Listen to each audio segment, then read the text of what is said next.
Hello, എൻ്റെ ഒരു കുറച്ച് വിവാദമായിട്ടുള്ള വീഡിയോകൾ ഇപ്പോൾ വന്നുകൊണ്ടിരിക്കുകയാണ്. കുറേ ഫോട്ടോസും കാര്യങ്ങളൊക്കെ വെച്ചിട്ട് ഈ അക്കൗണ്ട് എനിക്ക് കിട്ടിയത് കുറച്ച് ടൈമുകളായിട്ടേ ഉള്ളൂ.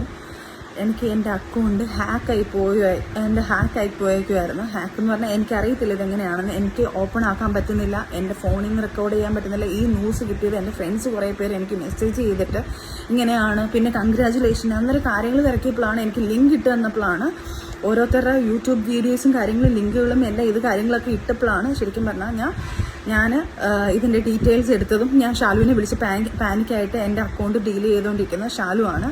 അപ്പോൾ ഷാലുവിനെ ഞാൻ വിളിച്ചിട്ട്, ഷാലു പെട്ടെന്ന് ഇങ്ങനൊരു സാധനമാണ്, ഷാലു എന്താണ് സംഭവിക്കുന്നത് എനിക്കറിയാം, എനിക്ക് എൻ്റെ അക്കൗണ്ട് ഓപ്പൺ ചെയ്യാൻ പറ്റുന്നില്ല, നീ ഒന്ന് ഓപ്പൺ ചെയ്ത് നോക്ക്. അവൾ നോക്കിയിട്ട് അവൾക്ക് ഓപ്പൺ ചെയ്യാൻ പറ്റുന്നില്ലായിരുന്നു. അങ്ങനെ അവൾ എന്തൊക്കെയോ ചെയ്ത് റിക്കവർ ചെയ്ത് എടുത്തതാണിത്. എടുത്തിട്ട് ഇപ്പം കാരണം അതിനകത്ത് വന്ന പോസ്റ്റുകൾ കാര്യങ്ങളെല്ലാം ഞങ്ങൾ ഡിലീറ്റ് ചെയ്തിട്ടുണ്ട്. വൃത്തികെട്ട രീതിയിൽ കാര്യങ്ങളൊക്കെ ചെയ്തുകൊണ്ടിരിക്കുകയാണ്. ദയവ് ചെയ്ത് എന്നെ കൊല്ലാക്കൊല ചെയ്യരുത്. ഞാനിത് കേസ് വഴി തന്നെ മൂവ് ചെയ്യാം. കാരണം നമ്മളിപ്പോൾ ഒരു വീഡിയോ ചെയ്യുന്നത് ഇപ്പം ഇത്രയും വൃത്തികെട്ട രീതിയിലുള്ള എന്നെ കുറേ അനാവശ്യമായിട്ടുള്ള ആൾക്കാരെല്ലാം എന്നെ കുറേ അനാവശ്യമായിട്ട് സംസാരിക്കുന്നുണ്ട്, എന്നെയും അദ്ദേഹത്തെയൊക്കെ വെച്ചിട്ട്. അപ്പം അതുകൊണ്ടാണ് ഞാൻ ഈ ഒരു വീഡിയോ ഇപ്പോൾ ചെയ്യുന്നത്. ഇപ്പം വീഡിയോ ചെയ്യാൻ പറ്റുന്ന ഒരു മാനസികാവസ്ഥയിലും അല്ല ഞാൻ. മാനസികാവസ്ഥയിൽ നിന്ന് ഞാൻ അങ്ങേയറ്റം തളർന്നിരിക്കുക. ഒന്ന് റിക്കവറായി വരുന്നതേ ഉള്ളൂ. ഓരോ ട്രോമയിൽ നിന്ന് ഞാൻ റിക്കവറായി വരുന്നതേ ഉള്ളൂ. എന്നെ കൊല്ലാക്കൊല ചെയ്യുകയാണ്. ആര് കൊല്ലാക്കൊല ചെയ്താലും ഞാൻ ജീവിക്കും. എൻ്റെ കുഞ്ഞുങ്ങൾക്ക് വേണ്ടി ഞാൻ ജീവിച്ചിരിക്കും. ചുമ്മാ ഇതാരും ആയിക്കോട്ടെ, ഞാൻ ആരാണെന്ന് ഇപ്പം മെൻഷൻ ചെയ്യുന്നില്ല. ഞാൻ നാളെ സ്റ്റേഷനിൽ പോയിട്ട് ഈ സർവീസ് സെല്ലിൽ പോയിട്ട് ഇതിൻ്റെ കാര്യങ്ങൾ എടുത്ത് ഇതാരായാലും ഇത് എന്തായാലും ഞാൻ പൊക്കിയെടുത്ത് വരും. ഇതാരാണ് ഇങ്ങനെ ചെയ്തത്, എൻ്റെ ഹാക്ക് ചെയ്തത് ആരൊക്കെയാണ്. ഇപ്പം എനിക്ക് എൻ്റെ സംശയങ്ങൾ ഞാൻ ആരൊക്കെയാണെന്ന് പറയുന്നില്ല. എനിക്ക് പല ആൾക്കാരെ സംശയമുണ്ട്. എൻ്റെ അക്കൗണ്ടിൽ തന്നെ എൻ്റെ അക്കൗണ്ട് ഓപ്പൺ ആയിരുന്ന പല അക്കൗണ്ടുകളും ഉണ്ട്.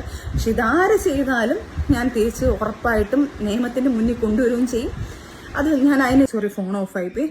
അപ്പം ദയവ് ചെയ്ത് ഇങ്ങനെയുള്ള കാര്യങ്ങൾ അഥവാ എൻ്റെ ലൈഫിൽ ആരെങ്കിലും വന്നാലോ, ആരെങ്കിലും എനിക്ക് കുഞ്ഞുങ്ങളുണ്ടായാലോ, എനിക്ക് കല്യാണം കഴിഞ്ഞാലോ, അത് ഞാൻ ഇതുപോലൊരു വീഡിയോ ആയിട്ട് നിങ്ങൾക്ക് എല്ലാവർക്കും ഇട്ട് തരാം.